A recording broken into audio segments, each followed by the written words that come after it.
Welcome to The Explainer. Today, we're diving into something that causes a ton of stress for folks dealing with the US tax system. How in the world do you get a tax ID number or an ITIN without having to mail your passport into a black hole? We're going to look at the official options and unpack the role of a very specific kind of professional, the certified acceptance agent. Okay, so let me start by asking you a question. It really gets to the core of a massive problem for anyone outside the US trying to get their tax situation sorted. What's that one document? The one you can't live without that you would absolutely never, ever risk losing in the mail. You got it, your passport.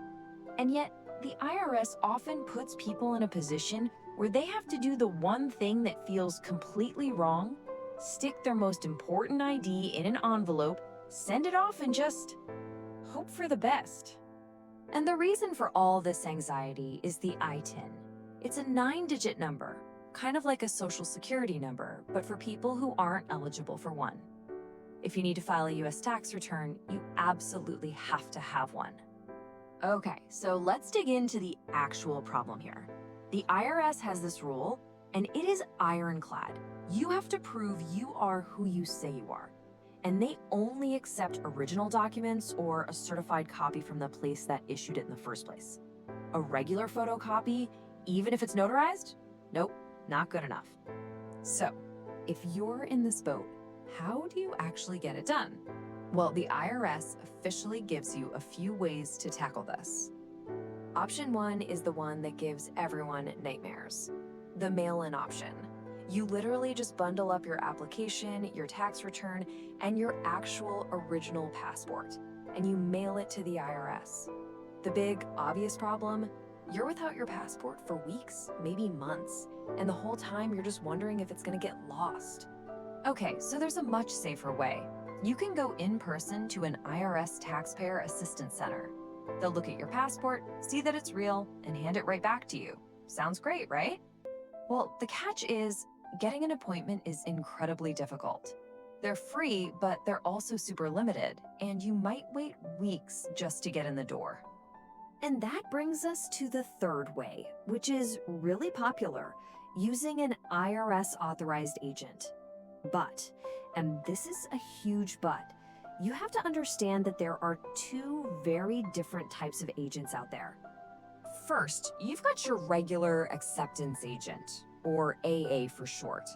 These are people the IRS has authorized to help you fill out all the paperwork correctly.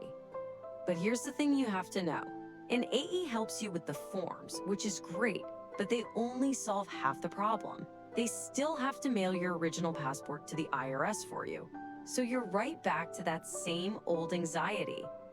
But then there's the certifying acceptance agent, the CAA. And these guys have a kind of superpower that the IRS gave them.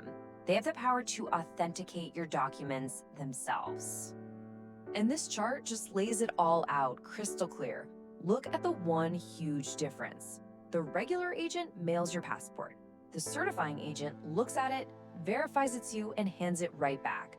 No mail, no waiting, no risk of it getting lost. It's a game changer. So, how does this actually play out? And maybe more importantly, does going through a CAA actually boost your chances of getting your application approved? Right, this is the million-dollar question, isn't it? I mean, is this whole service just about paying for peace of mind? Or does it deliver, better results? Well, you don't have to guess. The IRS's own data tells the story pretty clearly. If you mail in your application, you've got almost a 4% chance of it getting rejected. But if you go through a CAA, that rejection rate drops to just over 2%. You're literally cutting your risk of rejection almost in half. So why is it so much more successful? It's all about their process. You meet with them, they authenticate your passport. And then, this is the key, they attach something called a certificate of accuracy.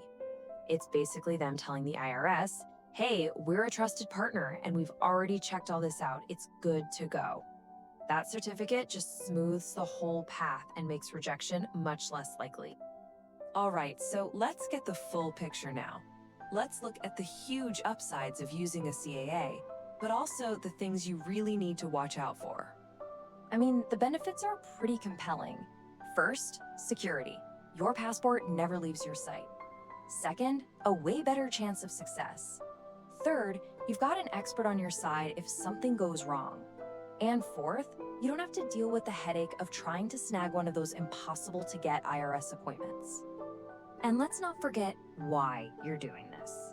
Getting that ITIN is a huge deal.